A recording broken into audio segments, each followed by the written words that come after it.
روبی بیٹا کھچڑی ذرا نرم رکھنا، سخت ہو تو کھائی نہیں جاتی۔ وہ اپنی ساس کے لیے کھچڑی بنا رہی تھی۔ جب اس کی ساس نے اپنے کمرے سے اسے آواز دے کر کہا تو اس نے جواب میں کہا جی امی، اور اس نے قدرے اکتا کر کہا تھا۔ وہ تنگ آ چکی تھی پریزی کھانے پکا پکا کر۔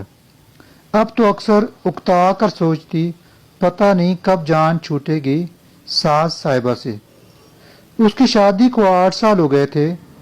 سسر تو اس کی شادی سے پہلے ہی وفات پا چکے تھے۔ 4 نندیں تھیں جن کی شادیاں ہو چکی تھیں۔ عمر اکلوتے بیٹے تھے، سو بیمار ماں کی عیادت کے لیے اس کی کوئی نہ کوئی نند تپکی رہتی، اور اب تو وہ چاہتی تھی کہ بیمار ساس سے نجات مل جائے۔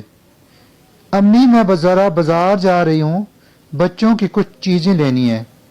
ابھی 11 بجے ہیں، میں بچوں کے اسکول آنے سے پہلے آ جاؤں گی۔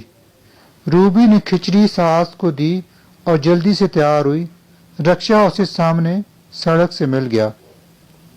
اسے بس دونوں بچوں کی کچھ چیزیں لینی تھیں، اس لیے وہ 12 بجے تک فارغ ہو گئی۔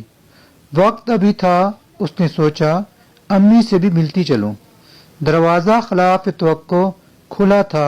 وہ حیران ہوئی، اندر داخل ہوئی تھی کہ اندر سے بینا کے کمرے سے زور زور سے کہوں کی آوازیں آ رہی تھیں۔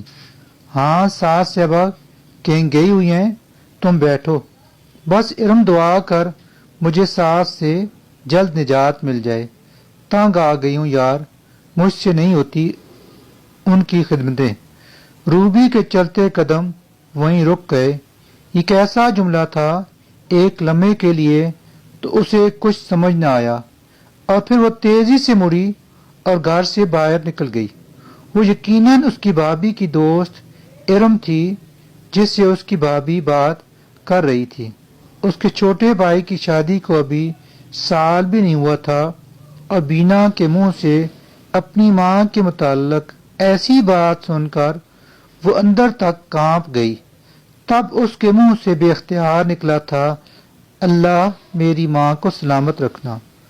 وہ رکشے میں سارے راستے بے آواز روتی ہوئی اپنے گھر جا رہی تھی۔ امی کھانا کھا لیا آپ نے؟ کسی اور چیز کی ضرورت ہو تو مجھے آواز دے دیجیے گا۔ گھر آ کر وہ سیدھا اپنی ساس کے کمرے میں گئی تھی، اور اب اپنی ساس سے بات کرتے ہوئے اس کے لہجے میں اکتاہٹ نہیں بلکہ بےحد احترام تھا۔ اس لیے بہنیں بیٹیاں صبر شکر کریں، برداشت کریں۔ جس طرح آپ کی جنت آپ کی ماں کے پیروں تلے ہے، ایسے ہی آپ کے شوہر کی جنت اس کی ماں کے پیروں تلے ہے۔ اگر ہو سکے تو شوہر بیوی کی ماں کو اپنی ماں جیسا سمجھے، اور بیوی شوہر کی ماں کو اپنی ماں جیسا، کیونکہ مائیں سب کی سانجھی ہوتی ہیں، اور جو لوگ یہ سمجھنے میں کامیاب ہو جاتے ہیں ان کے گھروں میں کافی سکون رہتا ہے۔